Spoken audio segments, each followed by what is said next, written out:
In this session, explain the terms unique to the modeling process. Okay, and then we're going to discuss BIM terminology and technology limitations. Distinguish BIM model types. Okay, and there's a difference between, you're going to hear words like granularity, level of development. You're going to hear terms like constraints, parametric design, etc. Compare project delivery methods, and then describe BIM roles and responsibilities. Okay, model dimensions. We've got 2D, we've got 3D. What's 4D? Time. What's 5D? Okay, what's XD? Well, XD is there's so many Ds that are in there.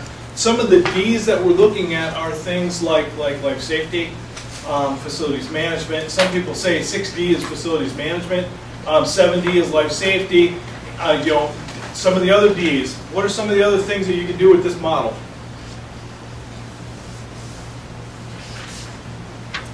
Okay, here are crickets. How about code compliance?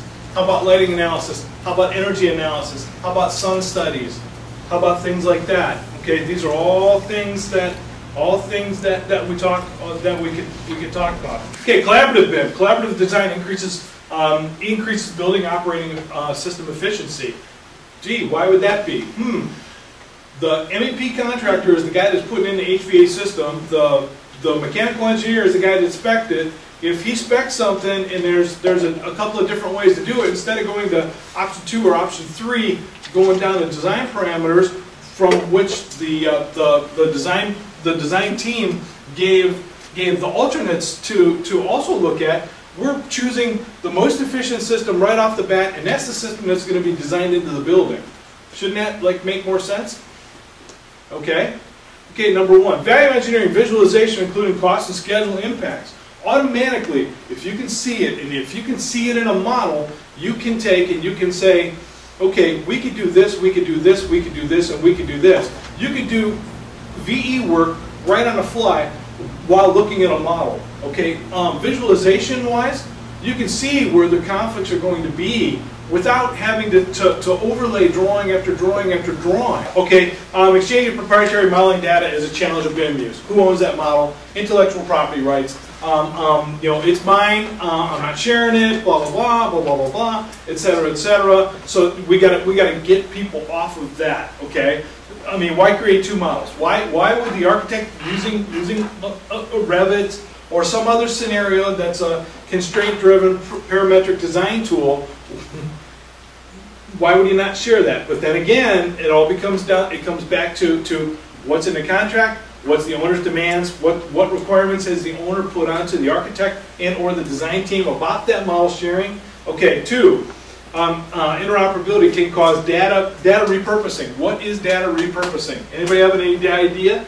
Okay, good. I'm going to tell you. Data repurposing. You've got one piece of software. He's got another piece of software. You get him your BIM model. You're just fine. You've got the wall is defined with brick, metal studs, insulation, vapor barrier, etc. Okay, his software kind of takes it and reads it a little bit differently, so that it's not it's not brick on metal studs. It's an EFIS system with no insulation in it on wood studs, because his software can't directly communicate, even though you exported out a DWG out of your program and he's importing a DWG into his program that still is not a native DWG program. Okay, so that's data repurposing, so things get just all haywire, yet it shows up correctly. Okay, current options include National Institute for Building Sciences or Building Standards. Okay, they've got information about interoperability. Okay, and what's supposed to be there. They require the use of translator software to reduce transmission errors. Okay, anybody ever hear of something called an object enabler? Okay, what happens if you don't have one? Well, if you don't have one, if I bring in an MEP drawing that was done in AutoCAD MEP into plain flat vanilla AutoCAD architecture, what's going to show up? Lines. Okay, unless I have an object enabler that tells, here's this whole packet of data that just got, the data's there, that line that line has data associated with it in MEP. In MEP, it reads that thing as a 6-inch cast iron sanitary drain pipe with a 1/8 slope, and it's this long. When it gets over to AutoCAD architecture, okay, that shows it as a line. Okay, that packet of data is there, but AutoCAD architecture without an object enabler does not know how to translate that. It shows up as a line, period. Require creation of individual patches or use object enablers, which is exactly what we did. All contributors use the same software family. Well, therein lies the problem.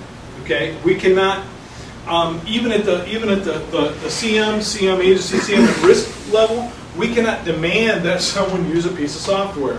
Okay, if the architect and the MEP and the structural guys are using all a Revit-based platform, how can we demand that the ductwork guy and the ductwork fabricator have to now get up to speed on Revit even before they can even answer, even qualify to bid on the project? We can't make that demand.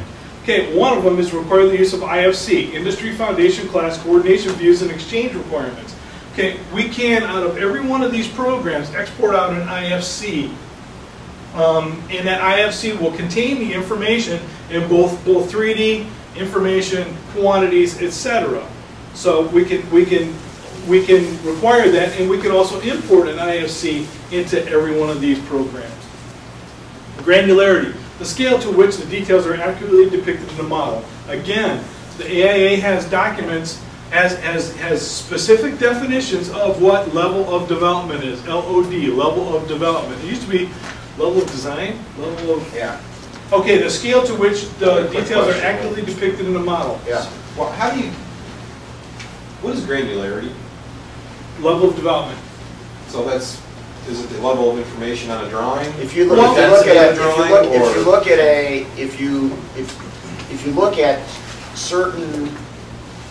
a model, and most models, you look at a 2D drawing, I can get very, very fine detail. I can show details of things that are thin, and there's certain things that have very fine detail that I can draw whatever I want on a 2D model. I can have whatever detail. A lot of your BIM, your models simply do not have the ability to show, that fine-tuned level of detail. So it's the granularity refers to the things that you cannot see in a model, that you may have to have a 2D, some other supplemental drawing to show it, because the modeling, either you can't show it in the model, or to get to the level of detail you need in the model, you're like a data barrier or some sort of. Well, you'd have so much data yeah. usable. Layers. More than that. Level of detail or granularity. I have a rooftop unit that's on top of the building. Okay, that rooftop unit can be represented at a level 100 drawing. It can be represented by a simple rectangle, right? A cube, a box. Okay, that's at a 100. Okay, a level 100 drawing or a level of granularity, LOD 100 would be that's represented as a rectangle. Maybe it'll be the correct size, maybe it'll be the correct shape, maybe it'll be, but that's all it's going to be is a rectangle and identified as RTU1. Okay, at a level 200, now we know that this is the actual official size of that rectangle. We know that its placement is here. We know that its service door is going to be here. We know that its fans are going to be here. Okay, a level 300 drawing would be that okay, not only do we know that those two fans are on the top of the unit, its service panel is on the left-hand side, and since it's a 408 volt, it's going to have a 42-inch NEC clearance zone that is modeled as part of that. Okay, and that the connections for the supply and return are on the north end of it, and it's got something else on the south end of it. Okay, that's called level of development, 100, 200, 300. But the one thing I say though is, on that, the level of development, that is more a function of time. So the level of development, if you look at the AIA, those really correspond to your traditional development over time. Programming SD, DD, CD, and then working, and then shop drawings. the thing about granularity, though, or just another aspect is, it doesn't matter what time it is. You may have a drawing, you may have a CD, you may have a level 4 drawing. It is supposed to be the same as a construction document. The difference is what you may be able to depict from the model just doesn't have as much detail. It doesn't have as much detail as you would have in a 2D drawing, either because there's, there are elements there, things that are less than 1/4 inch in thickness that just don't show up well on the model, or theoretically it could show up on the model, but your data file would be so enormous that you even want to put that out. So one of the issues with granularity is, and we'll talk about this, is, what do you put out, what can the contractor rely on, and if the granularity, if it's not as granular, as detailed as a normal CD, what do you tell the contractor? What do you tell someone who's relying on the model? Okay. So this is a different way to. This is a different way to look at. It's a whole new language of how you talk about drawings. Yeah. And that's why I'm trying to say, granularity equals X. And the traditional way we've been doing it for granularity represents something less than the amount of detail that you might. It's not as granular as you need to figure out something. Right. But at the same time, LOD. When you look at a 2D, Yeah. when you look at a 2D sheet set, okay, the LOD is probably somewhere between 200 and 250. Only because if you were to take take these recessed cans, and if you were to take it, if you were to put all the data and how that thing actually looked, and that you were to model every one of those, and yeah, you can go out to Lithonia, you can go out to a dozen Reese, you can go out to a dozen different manufacturers and pull up that recessed can. You know what happens if you were to generate a sheet set with that data in it, looking down on that as a plan view? What would you have? You'd have a black blob. You come out with a black blob. And there's a joke about that says, the guy printed an E1 size sheet and the whole thing was black, and the guy standing next to him says, don't you think pen type number 1 was a little heavy? Yeah. Okay, but that's what happens, is that sometimes in a sheet set we don't want to see all that, because when you, like I said, you go out and you pull out a recessed can from Lithonia, and you take a look at that thing in plan view. You know how many lines make up that thing because you're revolving that? It'll come out a black blob. What are you going to get out of that? You're not going to get anything. So what is it represented in a 2D set of plans? Circle. So that's it. So one thing, so keep in mind, so when you talk about granularity, it's not about the information, because you can have a bunch of information in the model.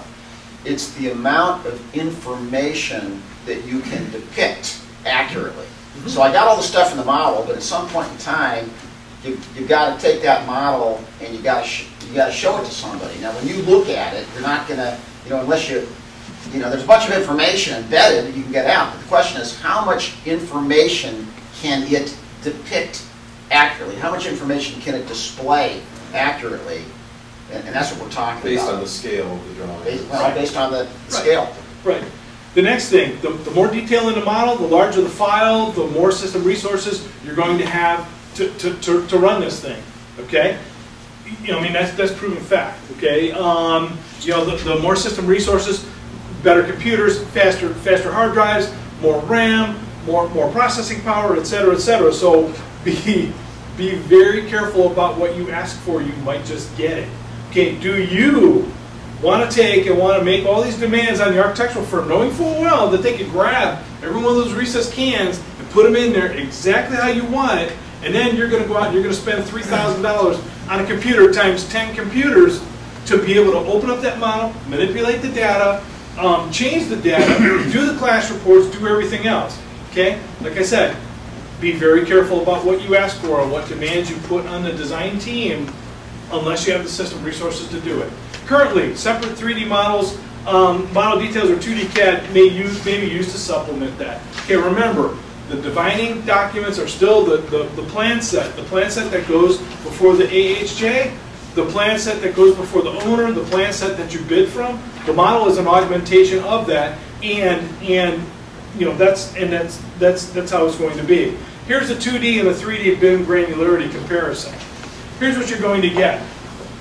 On the left side, you'll see all the detailed information that goes with that. Okay, it's a storefront. It's got block. It's got brick. It's got precast. It's got CMUs. It's got a cap. It's got a grade. It's got a bond beam. It's got all this information on here. Okay, on the right hand side is basically what you're going to see as far as building information modeling, because we can't put text in there. Okay, we're using BIM. Now what? Think about how the best way to collaborate to depict and analyze a model in a project, okay, throughout its life cycle using BIM. Next thing, set the protocols for the model development, okay, deliverables on the parties in the contract documents. Remember, the BIM execution plan is a contract document, and we're going to go through that. There's two other ones that are the major accepted ones. One is Consensus Docs BIM Addendum, and the other one is the AAE 202. One of them is obviously geared more towards architects, and the other one is, in my opinion, sir, correct me if I'm wrong, is more geared towards the contractor. That would be the Consensus Docs document. Okay? And even the contractor and owner. I mean, the 202 is really from the architect's point of view. The consensus doc actually was developed with input not just from like AGC, but also from COAA and others. So it's more of the owner-contractor relationship, and the AIA documents are always much more geared from the architectural point of view. Okay, BIM addendum articles, general principles, there's definitions, there's information management, the BIM execution plan, risk allocation, and intellectual property rights in the models. Remembering the fact that the BIM addendum is a contract document, okay, it's incorporated by reference in the governing contracts or incorporated by addendum. Okay, the agreement, drawings, specifications, blah, blah, blah, blah, blah, blah. You can read that as well as I can. Okay. Key contract types and terms. 1, governing contracts. 2, affiliated contracts. 3, project participants.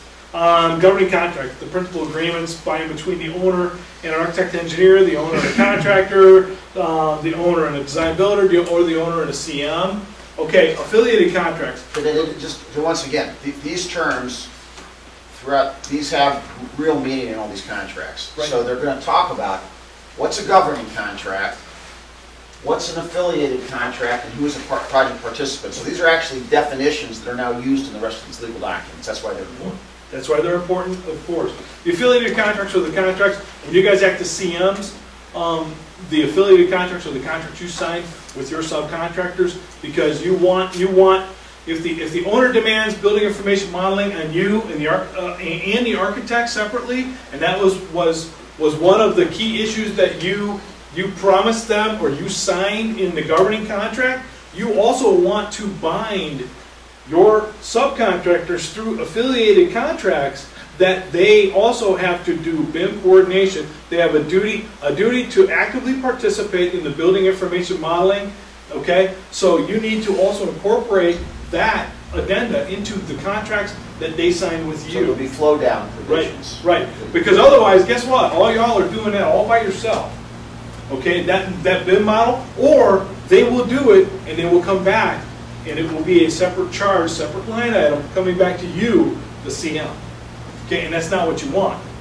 Okay, you want them to actively participate in that process. Okay, not just one sub, but all the subs. You don't want each one of these guys designing in their silos and then everybody out there scratching their head in the field because this pipe is running through this duct. Totally 100% counterproductive. Okay, project participants, we just went through that.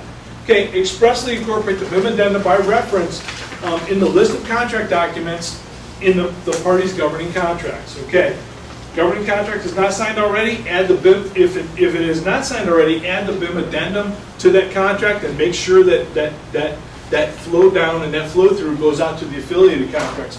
If it has been signed, then this is going to need to be incorporated by addendum. Risk allocation provisions are provisions that address risk allocation among the contracting parties. Same thing. Everybody has a duty to actively participate in this process. This is not a static process. It's a dynamic process. Okay. Address liability concerns by leaving obligations imposed under governing contract intact. Okay. Which which Mr. Applebaum will address later. The exception to this is that the parties establish rights and obligations specifically related to the modeling in the BIM addendum. Okay, each person has their own obligations to model what they have to model. Meaning that you, Mr. Electrical Guy, cannot, because your company also does HVAC as well as electrical. Okay, you cannot take and you cannot modify that mechanical model and then send it back to that mechanical subcontractor. He has to take and he has to modify. You can make suggestions to him, okay, but that is not your responsibility to do his job unless you were contractually obligated or contractually there's a contractual agreement between you two that you're doing his modeling. What are the model types? A model. What is a model? A model is a 3D representation in electronic format of building elements. Okay, and that's nothing more than what it is. It represents solid objects. It represents true to scale, spatial relationships, dimensionally accurate, and that is very, very important. Dimensionally accurate.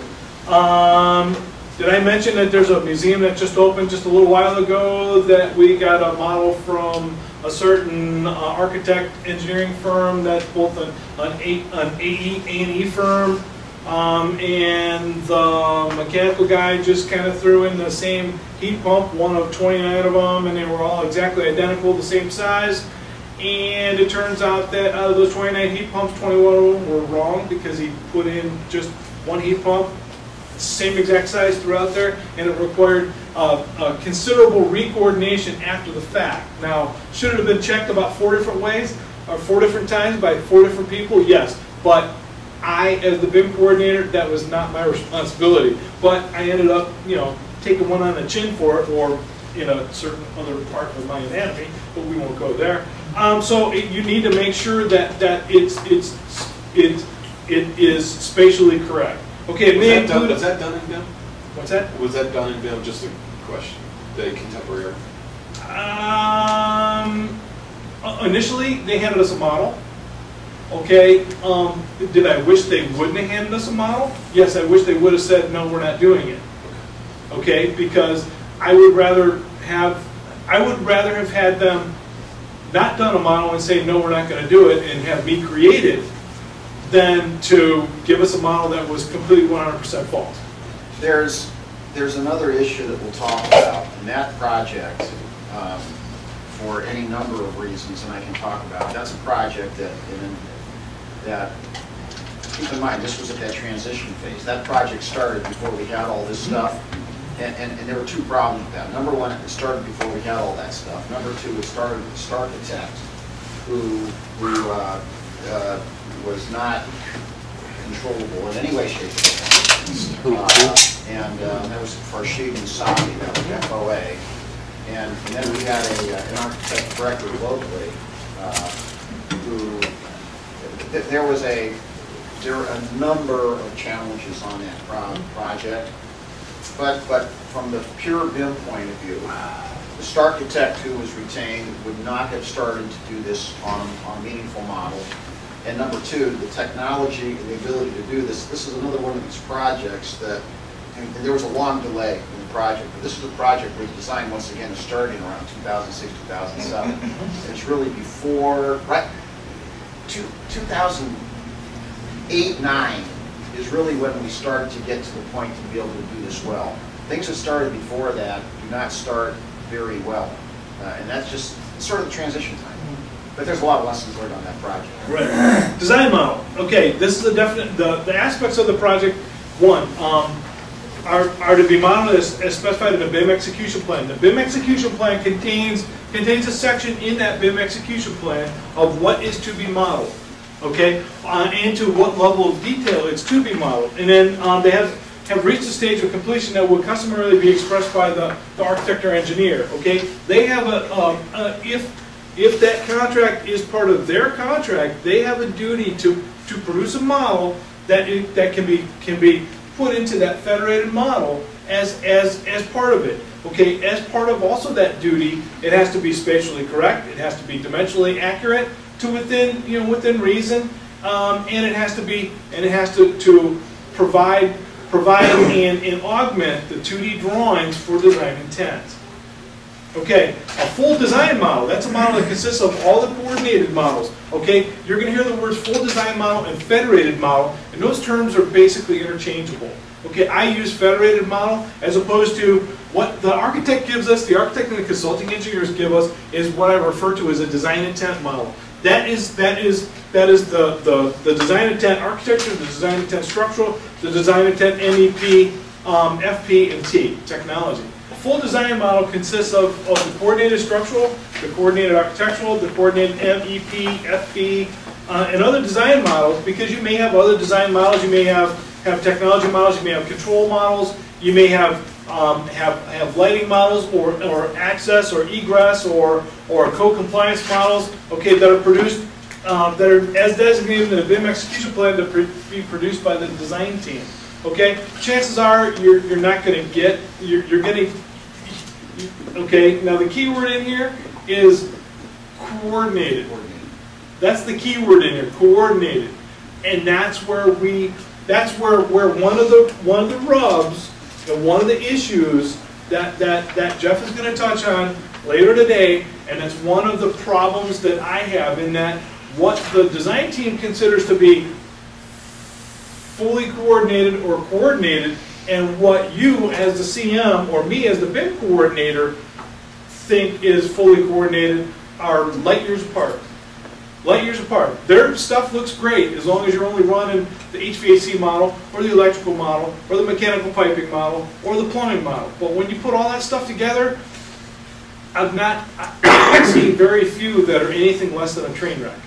Typically doesn't include contractor shop drawings, or manufacturer modeling, or fabrication level drawings. Individual models, individual design model coordinated into a full design model. Okay, now this is a full design model. This is this is coming from the design team. So this is what I refer to as a design intent model. Okay, this is depicting their design intent. I want to put a piece of duct over here, and I want to connect to that diffuser and that diffuser, and have it jump across to that one and jump across to that one. That's a design intent model. Okay. We've got an architectural model, a structural model, a mechanical, electrical, plumbing, fire protection, and in some cases an interior FF&E model. So theoretically, Chuck, theoretically, every one of these models that were produced get put together in something called a full design model. Whether it's coordinated, whether it's uncoordinated, is a moot point and a matter of definition. Okay, the architect is going to say our models are dead nuts perfect. And of course, all y'all are going to open up a Navisworks, and the whole thing's going to light up in red like a Christmas tree. Okay? And go, yeah, okay. Let's see, the shorter list is the stuff that's really coordinated. Okay? Like architectural and structure, in most cases, but not always. Okay, construction model. That consists of the aspects of the project that are to be modeled as specified in the BIM execution plan as well, but it utilizes data imported from the design model, okay, or if none, from the designer's construction documents, if you're producing your own, non-progressive, model for your own use, and it contains the equivalent of shop drawings, fabrication level drawings, or other information used for construction. This would be the construction model is considered your fabrication model or your coordinated model, okay, otherwise known as the federated model. Okay, construction model continued. All right, let's look at this. We're taking roof truss, millwork, window, all that stuff. Okay, these are our design models. These are our design intent models here. Architectural, structural, MEP, and FP. Okay, here's our subcontractor manufacturer drawings. Okay, that's our roof truss system, because yeah, we've got on a project in an educational facility out of state. Yeah, I've got a truss model, an actual truss model. Unfortunately, every one of those trusses, guess what? That will reflect the ceiling plan on that upper floor, which incorporates that truss drawing. That will reflect the ceiling plan, has to be completely redone. Otherwise, they're going to have to add extra trusses to this thing, and that's not going to happen. So the design team is already aware from the 27 individual shots that I took at once I got the truss model and said, what are you going to do with these lights? What are you going to do with this light? What are you going to do with this light? What are you going to do with this light? What are you going to do with this diffuser? Okay, and I sent them back to them in the form of an RFI that said, guys, and of course they said, we did not have the truss model prior to us designing it. Okay, that's fine. How are you going to correct that? Well, we're going to alter our reflected ceiling plan. I says, okay, fine. That's all I need to know. Answer the RFI. Thank you very much. Okay, these come from the subcontractors, and based on the design model and the subcontractor models, those all go into the construction model or the federated model. Let's face it, we as the CM are not going to change the architecture. We're not going to change the structure within reason, or 99% of it is not going to be changed. The mechanical and the FP, well, therein lies a couple of different issues. We've got some stuff here that may change. However, the design intent of these things is not going to change. Okay, it doesn't matter what we do. Okay, it doesn't matter whether that ductwork runs here or runs here. If we could coordinate it better here, we're still going to have ductwork to those 4 diffusers. We're still going to have power to every one of those recessed cans. How we get it there is called means and methods, correct? Project model, the federation of the full design model and one or more construction models. Okay, project model or federated model. Designed in the BIM execution plan, or designated in the BIM execution plan to be produced by the project participants. Again, active participation in the building information modeling coordination process. Okay, not a passive, not reactive, proactive. Okay, this is the final group of models produced for the project. This is our coordinated model. This is what everybody will be required to sign off on, at least in principle, that says, yes, these models are frozen in time. This first floor has been coordinated, okay, and this is what we're going to have to abide by. Okay, do not alter the design intent. Do not alter the coordinated drawing in the field because you think you found a better route to do that, because it will cause problems at some point in time, and you will move it at your cost at a later date. Federated model, the model consisting of linked but distinct component models. Remember, each one of these models is completely independent of the other, so that if the program changes, the building owner decides that they want to make a room that's twice as large as what it is, so they remove a wall, that requires redoing reflected ceiling plan, redoing light plan, redoing possibly the diffusers, etc., etc. Okay, you can overwrite one model, the mechanical model, showing the new diffuser plan without having to recreate the whole entire model. You can just because they're all separate component models. Okay, yet each one does not lose they don't lose their identity, they don't lose their integrity, they don't lose anything. A change to one component model in a federated model does not create a change in any other component. A lot of times what will happen is we will get a model from the MEP people, and the MEP people sat there and they would try and convince me that, well, the electrical, the mechanical, and the plumbing have to be all in the same model. Why? Well, because it's all the same model. Okay?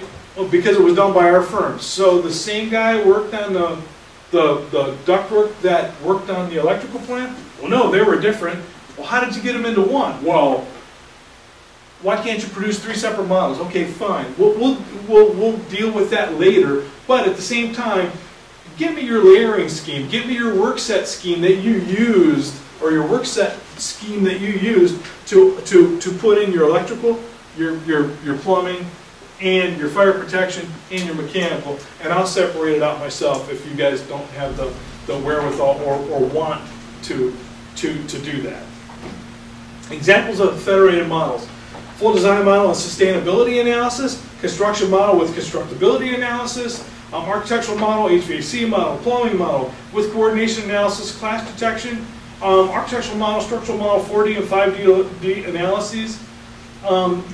These are all different forms of federated models. So federated models is all of them but separate technically. Correct. The whole Correct. concept. You don't want that. You want it as one big model, but you want to pull the electrical from here, the mechanical from here, and the plumbing from here, the architecture from here, the structure from here. Okay, project delivery types of BIM use. Okay, we've got 5 different topics in here, and then we're going to discuss on BIM uses in each one of those, and potential BIM uses in each one of those delivery types.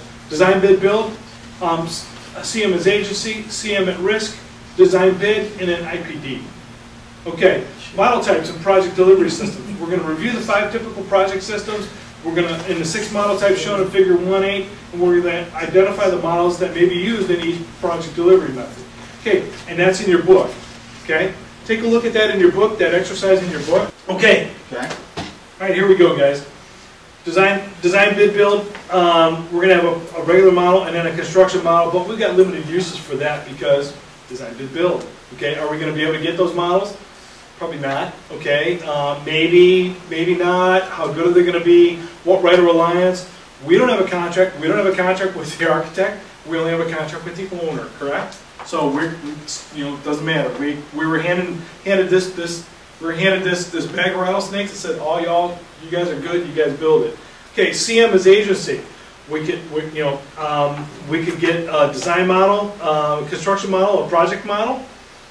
Okay, CM at risk for cost and for schedule. Design model, construction model, project model, federated model, design build. Okay, design build. Now you can see we're just going. We're transitioning from maybe we'll get a model, maybe we won't, to maybe we got models that have some usefulness and some intelligent meaning and some intelligent information that is going to be useful. And then of course on IPD, okay, as Jeff stated, IPD as we understand it, or as we in Utopia we understand it. Okay, but again, this is all subject to contract, negotiations, players, expectations, delivery methods, etc., etc. Now this is a little misleading. It's not to say, I'll just go back. It's not to say that there isn't a role in every one of these for a model. By way of example, I, as an architect, in order to demonstrate to my owner conceptually what I'm doing, I might do a model, and I don't even know why they didn't put an extra. I do a model for every one of them. Right. You know what their intent is to show you that eventually this is going to be the area that they're going to concentrate on because we're going to get the most information and the most use out of it. The whole point about this is the inability to bring the whole goal is we want, from a construction point of view, whether it's design assist, whether it's in the shop drawing, process, we want early involvement of the construction team and what they bring to bear. And obviously, if you do design, bid, build, you got 100% CDs before you bid it, you never have the opportunities. Where we bring the contractor in or the construction site in early, we have more opportunity for all this stuff, and that's what the whole point of the graph is. Okay, what are the key roles? Contributor, any party who makes a contribution to that model. Okay, information manager, and please, this is all part and parcel of the BIM execution plan. This is the defining document as to who's going to be involved, what their roles and responsibilities are, what their level of development is going to be, how information is going to be exchanged, all contact information, the roles and responsibilities of the BIM coordinator, the roles and responsibilities of each one of the project participants, and what they're going to do, their duty to participate, actively participate, what level of detail we expect to get this model at, what level of development we're going that's going to act as deliverables. The information manager is a person or entity responsible for managing the BIM procedures of the project and recurring services or procuring services necessary to produce the federated model, okay? This is almost like the BIM coordinator, but this is more the information manager. This is the guy that makes sure that everything gets uploaded to some type of FTP site, whether it's Buzzsaw, whether it's Digital Exchange Server, whether it's Newformal, whether it's one of the other 8.7 million other ways of transmitting information back and forth. Typically appointed for and paid for by the project owner, maybe, maybe not. The IAM coordinates with related technology managers. An agreement is needed to document the electronic communications process and supervision requirements of a project. All part and parcel of the BIM execution plan, or commonly referred to as the BEP. Okay, the consensus docs 200.2 ECP addendum is one example of this. The ECP addendum identifies several additional technology managers. Again,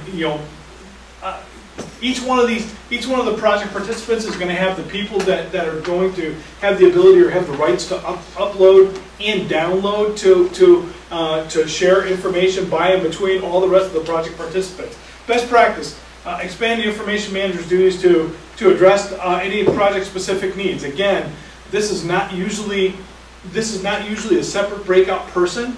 This is usually part and parcel of the BIM coordinator, or what they're now known as virtual design coordinator or virtual design consultant. Okay, virtual networking and co-locating cave needs. Okay, some of these things I want you to be aware of because some of this information may be on the test. However, co-locating and cave is computer-aided virtual environment. Okay, that's what that stands for. You're going to also see things in here called smart boards. Okay, smart boards way back in 2009, 2010. Smart boards were kind of like, they were the up-and-coming thing. You need a smart board where you can take and actually, actually generate a picture off of a smart board that you could take and have, have that information. Anymore, 99 2/3% of the information is done virtually. Okay, turbo meetings, go-to meetings, meet nows, go-to meetings, see all of that stuff where you can share one computer screen over a wide area network, so everybody can virtually participate without being in the same room and co-locating. Now that doesn't mean that there won't be some co-locating at some point in time.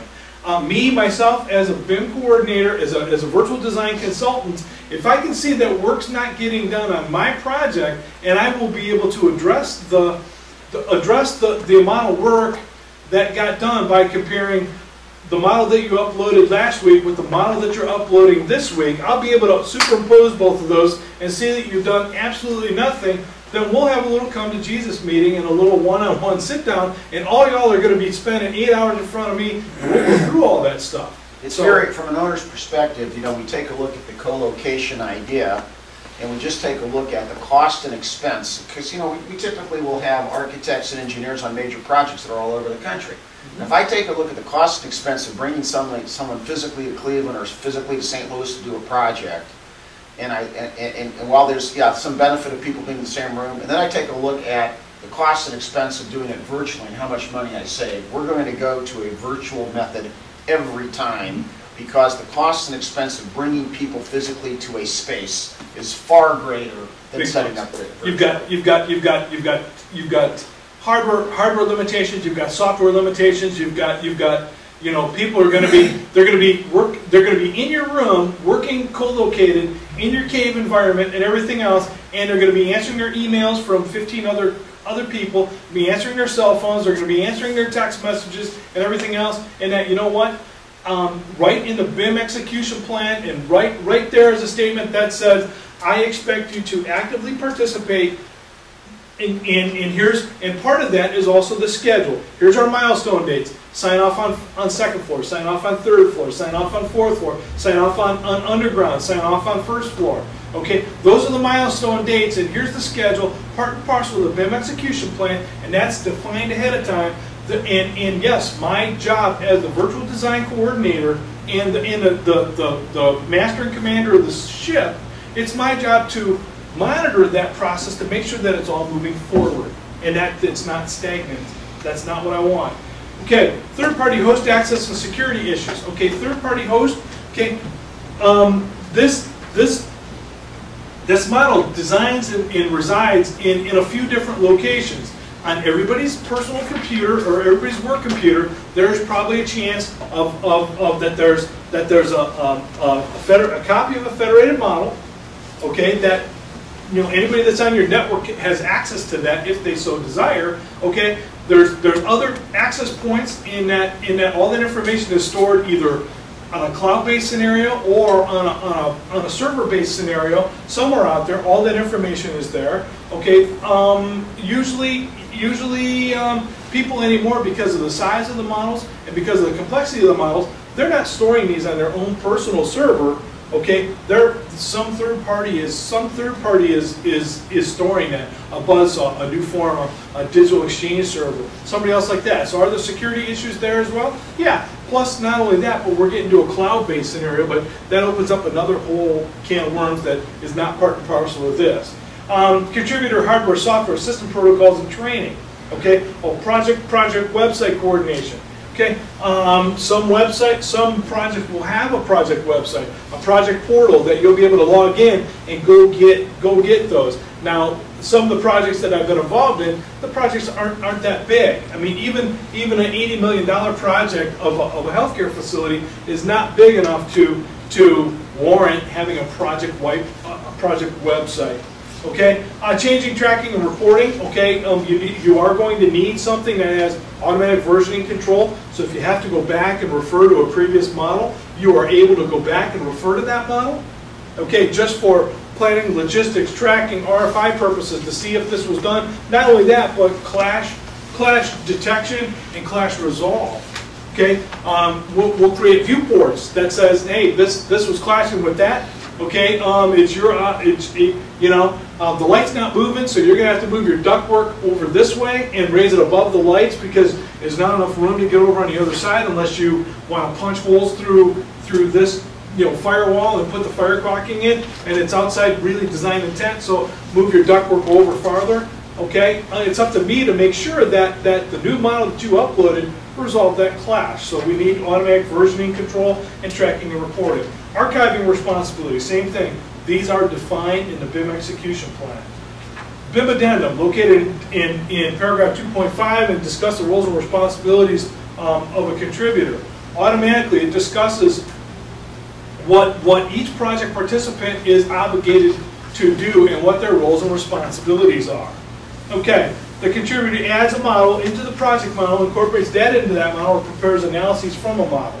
Okay, so not only is it somebody that's authoring something, it's also something that's going to it's also someone that's going to analyze something within that model. Certainly, a contributor to that may be a lighting analysis person, because we're going for LEED Platinum and we want as much daylight in what kind of lights are we going to use, et cetera, et cetera.